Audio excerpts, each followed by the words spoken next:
if someone doesn't have desires, like things that one could get from other people,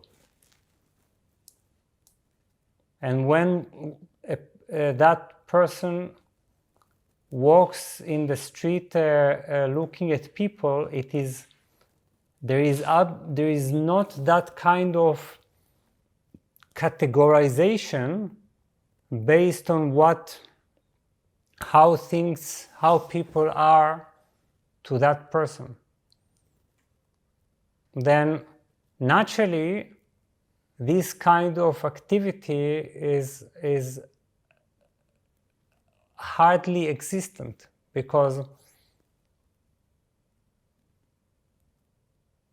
there is no constant labeling based on desire or fear.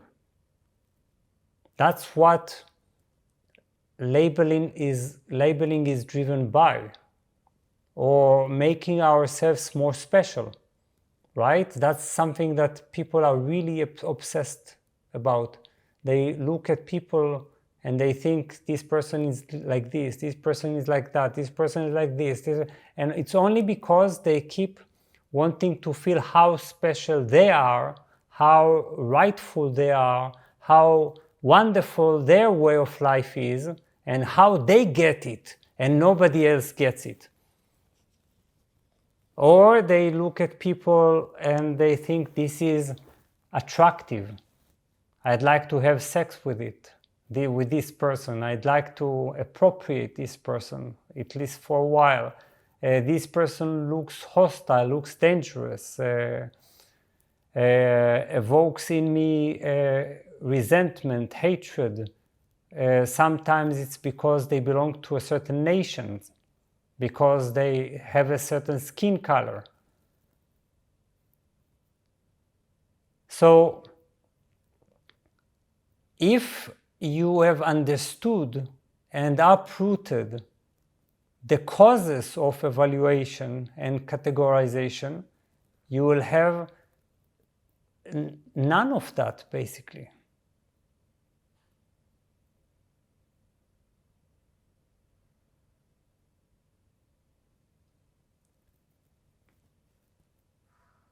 And if you do have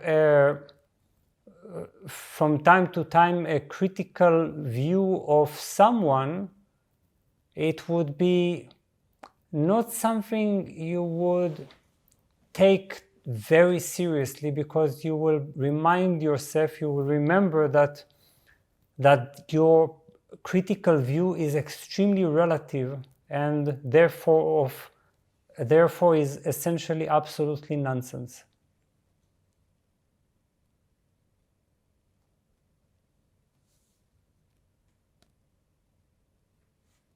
Sometimes we have criticism that is important. Criticism helps us define our own value system. You see? We look at people in the world, we look at politicians, we look at policies, we look at financial systems, and we are critical in ways that help us clarify to ourselves what it is that we believe in.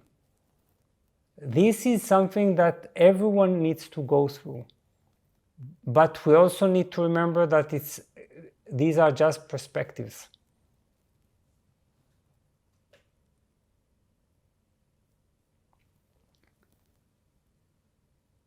So even if we feel that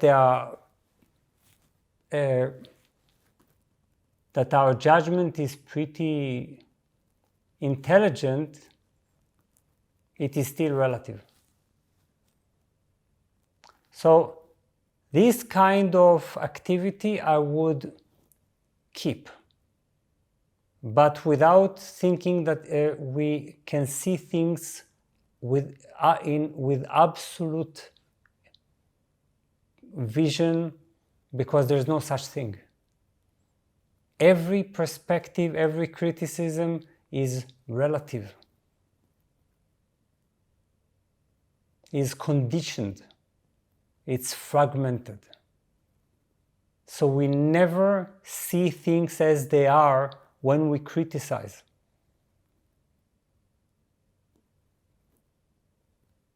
Now, all of the rest of our critical world is driven by fear and desire. And that is something that if you've done your work and you've uprooted your fear and desire, you will have nearly none of that, because that would not be what your mind would be busy with. Isn't that the point?